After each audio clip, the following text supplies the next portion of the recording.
Queria falar um pouco mais com vocês sobre a cultura do discipulado. Qual é a nossa visão a respeito do discipulado? Será que o discipulado faz parte da nossa cultura organizacional? Ou seja, da forma que a gente vive e aplica e multiplica a nossa liderança?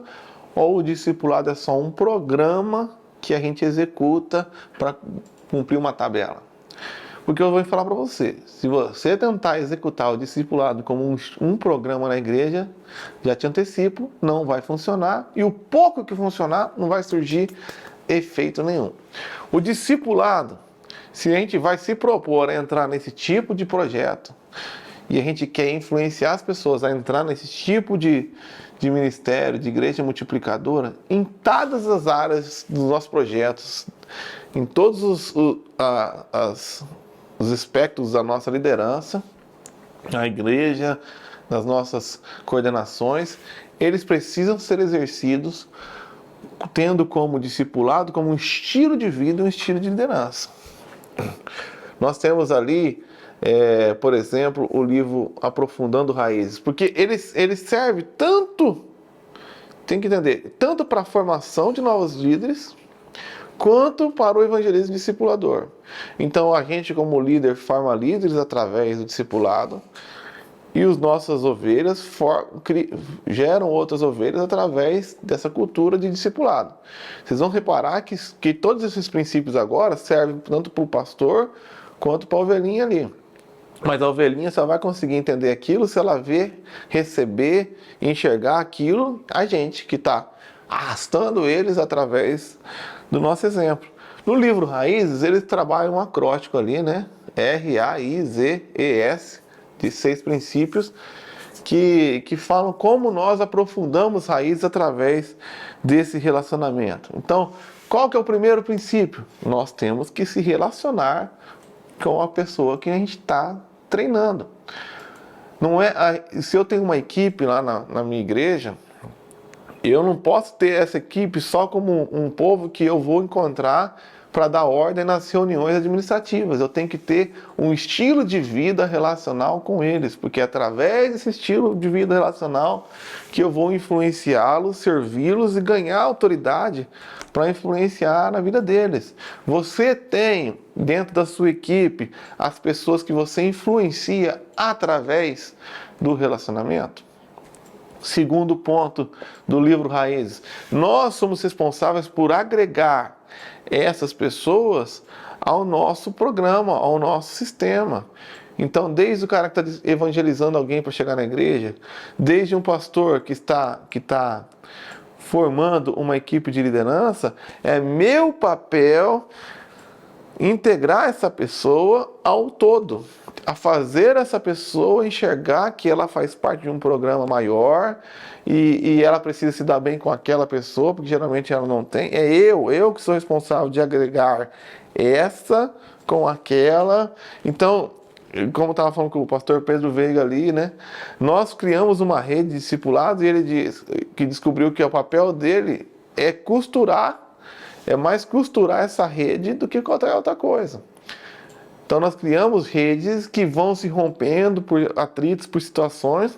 É o nosso papel ficar costurando ali. Nós temos que entrar numa posição maior de gestor, onde a gente integra, acolhe, agrega as pessoas que estão debaixo da nossa liderança para um bem comum. A gente faz isso através da liderança. Terceiro papel, o princípio do Raízes, é a intercessão. A nossa intercessão diária por aqueles que estão sofrendo ali, né, debaixo da nossa liderança. Não é apenas quando a pessoa tem uma luta. Nós diariamente estamos nesse papel de ao se relacionar, conhecendo as suas necessidades e apresentando elas diante de Deus e se tornando diante de Deus autoridade espiritual na vida daquela pessoa e fomentando a vida dela através da nossa intercessão. Então, a nossa pequena equipe ali tem que estar na nossa boca e na nossa intercessão, no nosso coração, diariamente. O que leva a gente ao quarto princípio, zelar pela vida. Não dá para a gente ter um relacionamento estritamente profissional, ainda que no ambiente de trabalho institucional como o nosso na junta, ou nas nossas igrejas, ou pelo voluntariado. As pessoas que fazem parte da nossa equipe precisam ver em nós uma liderança que zela pela vida delas.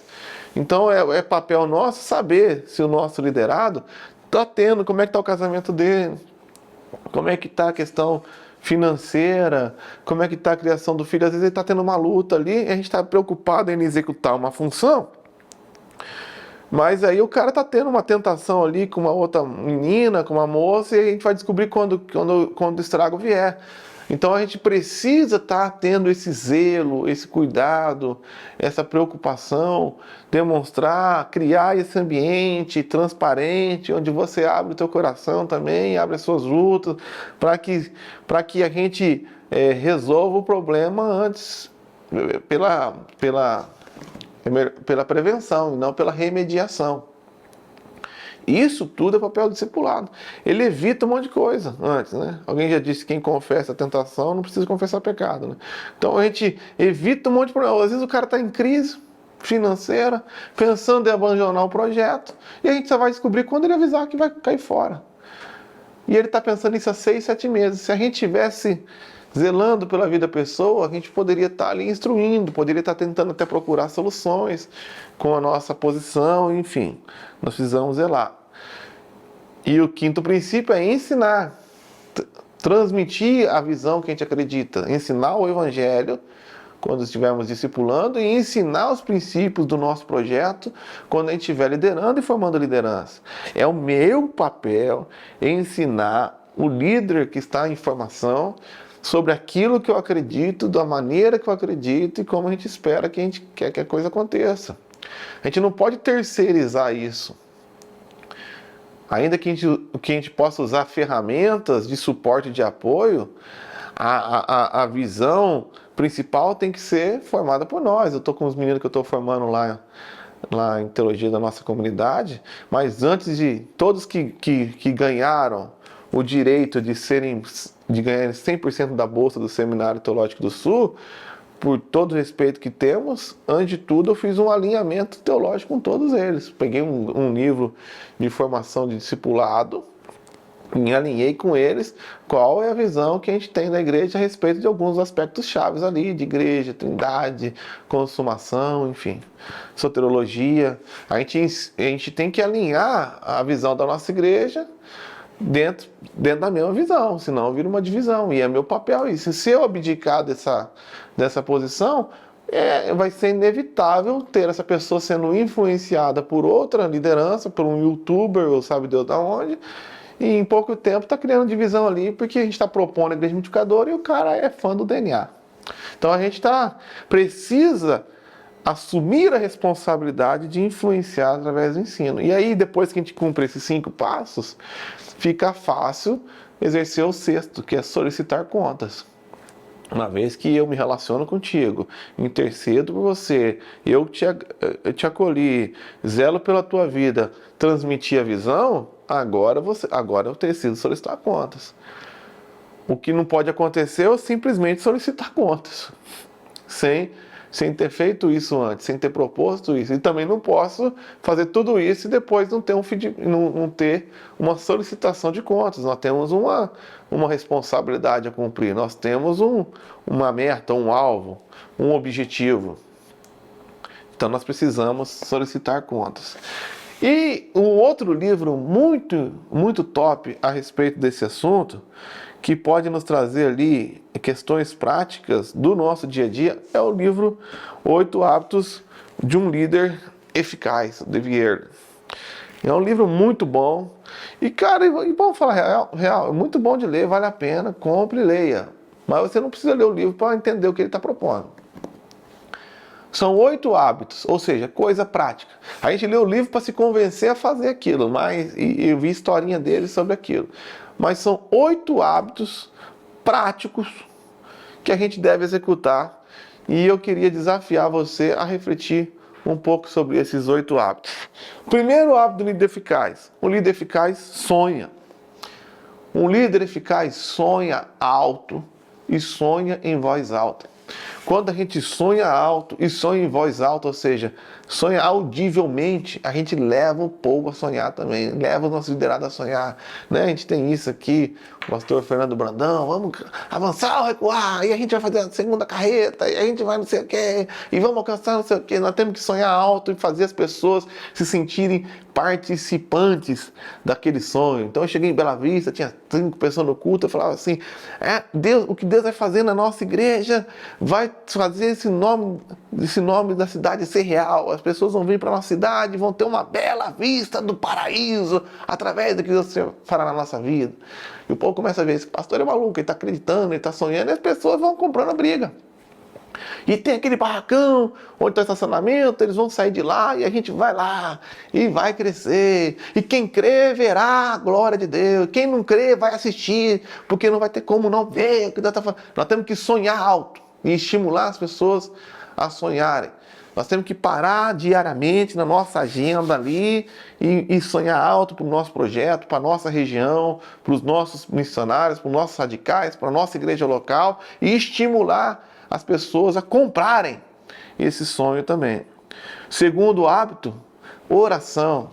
Então bota na tua agenda ali 5 pessoas-chave, 6 pessoas-chave da tua igreja, da tua equipe, e interceda por ela diariamente. Segunda-feira, fulano. Todo dia você vai orando, todo dia para aquelas 5, 6 pessoas ali. Passe um tempo orando por elas, depois vamos falar um pouco mais de oração. Ore por um pedido específico, se apresente diante de Deus como um intercessor para aquela pessoa. Ore diariamente pelo líder do grupo, o cara do pequeno grupo. Ore diariamente pelas suas ovelhas ali. Terceiro hábito, convite. Convide semanalmente novas pessoas para visitar o grupo. A cada 4 pessoas que a gente convida, uma geralmente aceita. Se toda semana você convidar uma nova pessoa, um novo eunuco que foi no culto, o seu pequeno grupo, pelo menos uma vai aceitar no mês. E se você conseguir uma pessoa para aceitar no mês, no final do ano você tem 12 pessoas novas. Se você tem 12 pessoas novas, você está multiplicando a célula. Uma pessoa fazendo isso, a gente consegue multiplicar a célula. Só com os visitantes que aparecem no culto. A gente faz uma boa divulgação, chega visitante e a gente convida. Faça convite semanal, vai ouvir não, mas vai chegar um sim. É estatística, cada 4 não vem um sim. Convide, tenha como hábito, bote um alvo na agenda. Nesse domingo eu vou convidar o fulano de tal. Pronto, ele vai falar não, beleza já. No próximo domingo eu vou convidar agora o fulano de tal. É hábito, é prática, é praxe, tem que executar. Quarto hábito, contate regularmente os membros do teu grupo. Essa equipe que você tem, essa pessoa que cerca ali, precisa ser contactada semanalmente. Então, certa vez eu estava com a dificuldade de transpor a nossa igreja, batia no teto, voltava, fiz uma consultoria com um grande líder aí do Brasil, e ele falou isso aí, ó, ele deu a virada, ele falou, cara, 80%, 20% das pessoas resolve 80% dos problemas. E ele falou da regra do 80-20, né? Então invista 80% do teu tempo com esses 20% das pessoas. E 20% do teu tempo com os outros 80% que não quer fazer nada. Então a gente fica sempre apagando incêndio, apagando fogo, gastando tempo com um monte de gente que só dá trabalho. E a pessoa que trabalha, que resolve, a gente não tem tempo porque a gente tenta que eles são mais maduros e vai largando eles de lado. Aqui o que acontece? A gente está desestimulando quem faz e ainda premiando quem não faz nada. Então ele falou, gaste 80% do seu tempo com esses caras que resolvem. E esses caras que resolvem vai resolver o problema dos outros. E ao mesmo tempo você vai estar, essa galerinha que não faz nada, vai estar vendo que a tua grande atenção toca o povo que trabalha. Então eles vão começar a trabalhar para receber o mesmo cuidado ali. E esses caras que estão trabalhando, estão vendo o seu valor, estão sendo contactados e vai começar a cuidar dos outros e estimular os outros a crescer. Então a gente está premiando a virtude. Senão a gente vira bombeiro, fica apagando incêndio e premiando a vadiagem. Então, o cara que rala comigo aqui, que está correndo comigo, eu não tenho tempo. Por quê? Porque eu tenho que ficar lá ouvindo um monte de gente que não faz nada, choramingar lá, não sei o quê. Cara, eu fiz isso. Eu escolhi 5 pessoas para pastorear e é o que eu estou fazendo desde então. Lógico que dessas 5, 1, 2, 3 sai. Eu só substituo e esses 5 pastoreia outros, que pastoreia outros e a igreja explodiu. E a gente devia fazer isso em todas as esferas da nossa instituição, procurando as pessoas chaves, dedicando 80% do nosso tempo com essas pessoas, intercedendo, tendo um contato regular com essas pessoas, e o restante a gente gasta os restos dos 20%. Parece loucura, mas funciona, que é uma maravilha. Então vai lá na agenda, segunda-feira, meu objetivo é o fulano, terça, ciclano, quarta, beltrano. E eu tenho que ter um contato com esse cara na segunda. E se eu não tive, eu não trabalhei hoje, não fiz o que eu devia fazer, eu fracassei. E eu boto lá na primeira, 8 da manhã. E aí, fulano, como é que tá? Executei isso, maravilha. O que vier é lucro. As outras coisas que nós resolvemos é lucro. O que me importa é contactar regularmente as pessoas que eu estou discipulando. Quinto passo, prepare-se para o encontro. Né? Isso aí a gente é bem treinado para isso, né? Se preparar, como a gente já falou, também emocionalmente, espiritualmente e intelectualmente para as coisas que podem acontecer, se preparar para nossas pregações, né? E mentorie, sexto passo, um auxiliar. É inacreditável um pastor ficar 7 anos numa igreja e na hora que ele vai para um outro desafio, ele não tem ninguém para ficar no lugar dele. Isso não pode ser considerado um sucesso, isso é um fracasso. Porque como que ele não formou ninguém? Então eu tenho aconselhado algumas igrejas que estão em processo de transição a chamar o pastor, nós pastores, eu estimulei eles a perguntar assim para os candidatos: quantos pastores vocês formaram?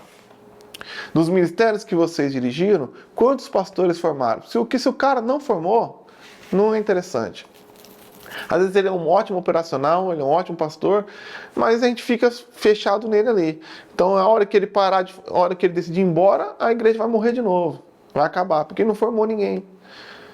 E nos ministérios locais é a mesma coisa. Se o cara é um ótimo executor no Ministério de Louvor, mas ele não está mentoreando um novo líder, o dia que ele casar, for transferido, promovido, brigar com a gente, acabou o louvor. Então a gente tem que ter um estilo de vida que tenha coragem de mentorear e compartilhar com a liderança sem ciúme, sem inveja, sem medinho bobo, e estimular que os nossos líderes façam a mesma coisa, porque se eles estão apenas fazendo o que deviam fazer, eles estão fracassando. Paulo falou para Timóteo: procure líderes que formem outros, que ensine outros, né? Então, é Paulo falando que o Timóteo é procurar pessoas que formem outros. É 4 gerações. Timóteo 2:2, se eu não me engano. Então nós precisamos ter esse estilo de mentoria, onde você compartilha tudo. Eu estou lendo esse livro agora, estou lendo aquilo, vou para o treinamento tal, vamos comigo na conferência tal, eu estou querendo aprender com o fulano de tal, sem essa... eles precisam saber que eu sei. Não, abre o coração e ensina os caras a fazer isso, porque o objetivo não é a gente ser o rei da cocada preta, o objetivo nosso é multiplicar. E para multiplicar eu preciso de nova liderança, e para ter nova liderança eu preciso capacitar esse pessoal. 7º hábito, comunhão. Planeje atividades de comunhão do grupo. A célula é 30% da vida, da vida cotidiana. Então o pequeno grupo, se eu estou falando de pequeno grupo, eu preciso ter ambiente, na última semana a gente vai fazer pequeno grupo, não. Nós vai lá no boliche, no shopping. A gente vai lá no churrasco, a gente vai não sei aonde. A gente vai no aniversário de não sei quem. A gente vai fazer um jantar aqui em casa, vai comer um estrogonofe, não sei o quê. Planeje atividades de fortalecimento de laços de relacionamento. Então, na tua equipe, planeje atividade, não é só de catedrático ali, não. Planeje atividade para não fazer nada, para ir jogar bola, para viajar junto, para interagir, para dar risada. Planeje atividades de fomento da comunhão. E por último, o 8º hábito, comprometa-se com o seu crescimento pessoal. O hábito de estar sempre estudando novas coisas, o hábito de estar sempre se capacitando, aberto ao novo, aberto ao conhecimento, né? Não seja esse cara que já sabe de tudo, não seja esse cara que todo mundo que tem um treinamento, você já sabe o que é, e mostre isso para sua equipe, que você é essa pessoa que está aprendendo. Cite o nome daqueles de quem você absorveu, estimule eles a entender que não é você o inventor da roda, mas que você foi em uma fonte e eles podem ir também e alcançar o mesmo lugar que você. Então, esses dois livros são espetaculares. Eles não podem ser um negócio que a gente lê. Tem que ser algo que a gente pratica, gente. Tem que ser algo que a gente decida fazer. E a gente, ao fazer, vai criar essa cultura organizacional na nossa equipe e eles vão multiplicar isso, porque exemplo arrasta. E isso eu posso afirmar para você, vai transformar os nossos projetos, vai transformar exponencialmente os nossos resultados. E é o segredo que está na nossa cara, está na nossa biblioteca. A gente só precisa colocar em prática. A gente precisa mudar, ou nada vai acontecer. Precisamos fazer, ou vai ser só papo furado. A gente continua um pouco mais sobre isso na próxima aula. Até lá, Deus abençoe você, fique na paz e até mais.